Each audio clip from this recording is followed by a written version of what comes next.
Hello everyone, मैं Sarthak Chaudhary, member of WCB research foundation और sloth bear की डैनिंग इकोलॉजी पे मेरा PhD चल रहा है। जैसा कि ज़्यादातर लोगों को नहीं मालूम कि स्लॉथ बेयर दो तरह की डैन यूज़ करता है। एक है कि मैटरनल डैन, जिसको वो बच्चों के लिए यूज़ करती है, जिसमें वो बच्चों को पाल पोस के बड़ा करती है। और दूसरी है कि जो रेस्टिंग डैन है, जहाँ पे जो बच्चों के बिना वाले जो स्लॉथ बेयर होते हैं वो ज़्यादातर उसमें रेस्ट करते हैं।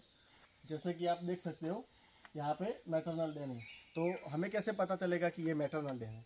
तो मैटरनल डैन को पता करने के लिए एक ये रास्ता है कि यहाँ पे जो सराउंडिंग जो स्ट्रक्चर होगा वो बहुत ही कॉम्प्लेक्स होगा। आप देख सकते हो कि यहाँ पे मतलब बहुत बड़े बोल्डर्स है, और बोल्डर्स के बीच में जो क्रेवाइसिस है वहाँ पे वो डैन के लिए यूज़ करता है, जिसके मल्टीपल ओपनिंग्स हो सकते हैं। तो आपको ये लगेगा कि स्लॉथ बेयर के मैटरनल डैन को हम कैसे आइडेंटिफाई करें? तो दूसरा ये है कि इसके 20 मीटर के सराउंडिंग में हम देखते हैं कि स्लॉथ बेयर की कोई भी साइन मिलती है। साइन में जैसे कि उसका स्कैट हो गया, पग मार्क हो गए, उसका डिगिंग साइन हो गया, फिर हो गए कि आसपास के कोई पेड़ पे वो चढ़ा है तो उसके क्लो मार्क्स है। अगर 20 मीटर के रेडियस में हमें यह साइन मिलती है तो हम कह सकते हैं कि वो स्लॉथ बेयर की डैन है। और फिर उसके स्ट्रक्चर और उसकी कॉम्प्लेक्सनेस को देख के हम उसकी मैटरनल है या रेस्टिंग है वो कंफर्म कर सकते हैं। और उसके ज़्यादा ऑथेंटिकेशन के लिए हम क्या करेंगे कि ये जो डैन है उसके 20 मीटर सराउंडिंग के अंदर कैमरा ट्रैप रखेंगे, और वो कैमरा ट्रैप जो है वो एटलीस्ट 10 डेज के लिए रखेंगे। और फिर हम कैमरा ट्रैप को मॉनिटर करके ये पता लगा सकते हैं कि ये मैटरनल डैन है या रेस्टिंग डैन है। जैसे कि आप देख सकते हो, ये डैन का एक और स्ट्रक्चर है जो कि रेस्टिंग डैन का है। जनरली रेस्टिंग डैन में ऐसा होता है कि दो बोल्डर्स या दो से ज़्यादा कोई भी बोल्डर्स होते हैं उसके बीच में जो जगह रहती है केव जैसी, तो स्लॉथ बेयर इसको as a resting den use करता है।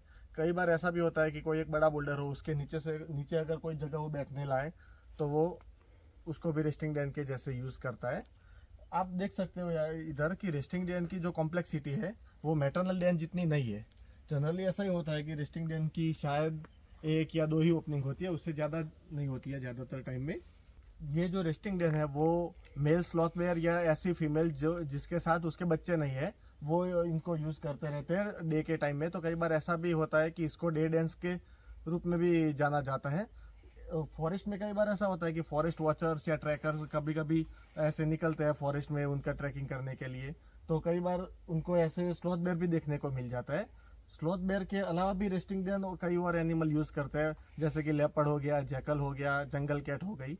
तो स्लॉथ बेयर का जो रेस्टिंग डैन है वो कभी भी उसका परमानेंट लोकेशन नहीं हो सकता, क्योंकि जो मैटरनल डैन है वही उसका परमानेंट लोकेशन हम मान सकते हैं। रेस्टिंग डैन का वो आज यूज़ कर रहे हैं, मान लो कि ये वाली डैन, कल जाके वो कोई और रेस्टिंग डैन भी यूज़ कर सकते हैं।